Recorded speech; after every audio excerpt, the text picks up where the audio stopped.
good paying teachers. Teachers teach with their heart, but we cannot teach with their heart.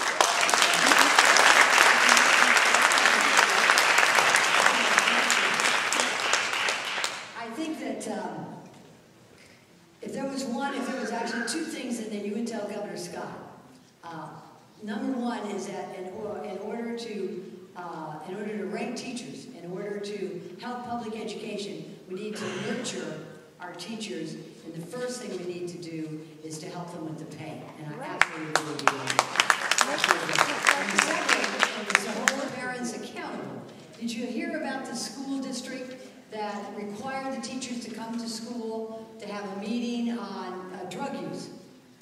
And the parents were revolted. They didn't want to come. They said, we're too busy. And so they said, if you don't come for this mandatory meeting on drug use, we're going to penalize your students. We're going to penalize your kids. Now, I think there has to be a different way to do it. I think that parents need to be held accountable. I don't know how we can do it. I don't think we should penalize the students. Do you think we should? I don't think we should. It's not the kids' fault. But I do think we somehow need to hold the parents accountable. Because we've been so much on the teaching. I want to thank these panelists.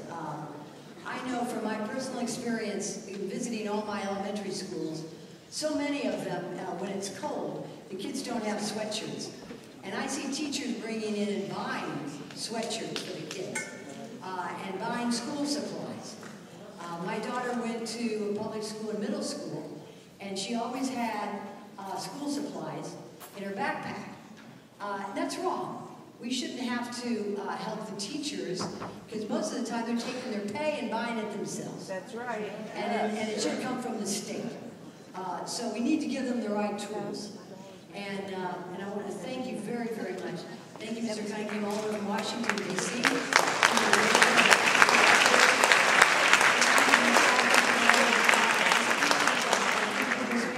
All the way from Miami-Dade. Thank you very, very much. We're going to get ready for our third panel. And this is the one where we're going to talk about vouchers, charters, alternatives. It seems to me, ladies and gentlemen, that our public schools are in serious crisis of not being funded because we're going to alternatives. And I'm not going to give my opinion on this. If you can't figure it out by now, you can read my bills on it. But I think that we need to open our dialogue to those in state and federal government. Many of these ideas are coming from Washington. They come from the Obama administration. When it comes to alternatives to public education. Our Florida Constitution mandates that the state must provide uniform, safe, secure, and high-quality public education that is free. Right. I don't know of any other country in the world that has that type of mandate in their Constitution. And it is the bedrock of our democracy, our economy, and our culture. We learn our American culture in school from other students and from our teachers. And I'll tell you one thing personally, wouldn't be here if it wasn't for a teacher who saved me in grade school. And teachers who inspired me in high school. And there were problems, but I don't think we should throw away the entire public education system. I think that we have formulas to work with, and that's why those in Tallahassee who are listening to these formulas, listening to these ideas, listening to Professor Ravitch and the other speakers today, will get ideas on how to fix that which we have had for over 200 years in this country rather than throwing it out. So I encourage you in school boards, I encourage you who are involved with teaching to step up to the plate and send us ideas.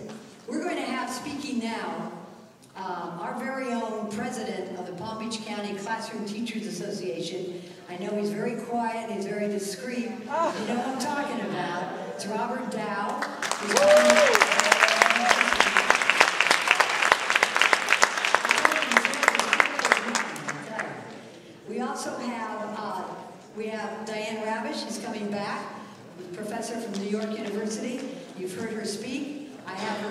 has many books.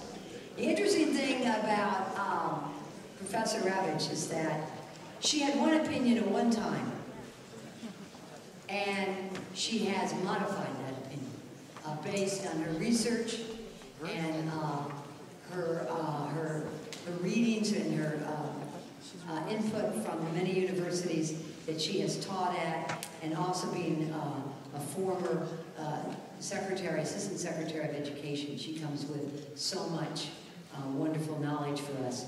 And we have Peter Cunningham. We're not going to let him leave to get back to Washington just so soon.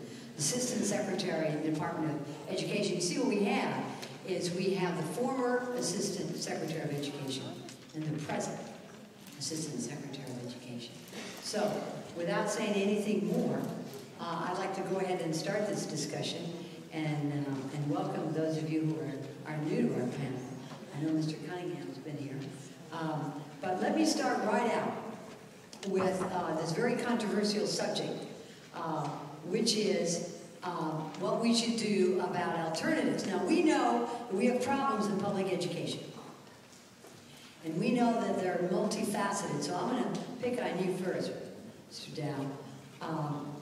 Do you think that we need to switch gears and go into the charters school formula, or do you think that we can work with our public school education as it exists today and improve it? Well, once again, I do not believe that you need to go outside the public school system to find innovation in this respect. As Diane Ravitch said, in fact, I probably will keep saying what she said. Diane Ravitch explained it very clearly that the idea originally was for a group of teachers who were concerned about a certain constituent group in their school, saying, we have some ideas that may work, that are different, that may help these kids, allow us to use those ideas. And that, to me, is a wonderful idea that can be done within the public schools. I think it's a great idea. My hesitation about vouchers and charter schools is this. I went to the Excellence in Education Summit in 2008. There were more than 100 people there. That's Jeb Bush's organization. Almost all of them were charter school owners for profit. I was the only actual classroom teacher at that meeting. How can you have excellence in education without your teachers? Turn to your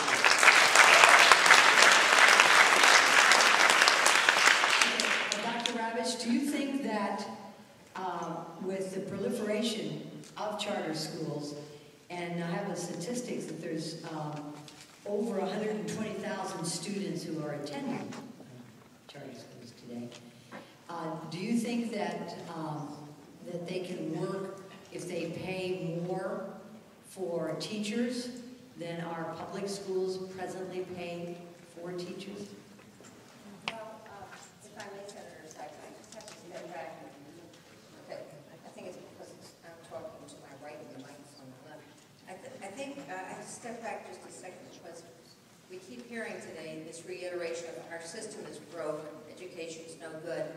And yet I was thinking about what President Obama said last night in the State of the Union address, when he said, let us not forget, this is the strongest, most powerful economy in the world. Now, it didn't get that way because we have vouchers and charters. It got that way because we have a great public education system.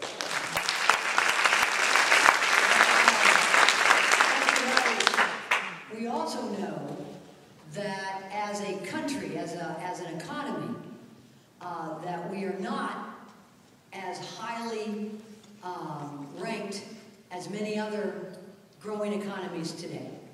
And many people, many pundits will say that one of the problems that we are facing in not being competitive on the global market is because of our deficits in our public education system. So saying that may be an issue, and rather than trying to define problems, what can we do to fix it? What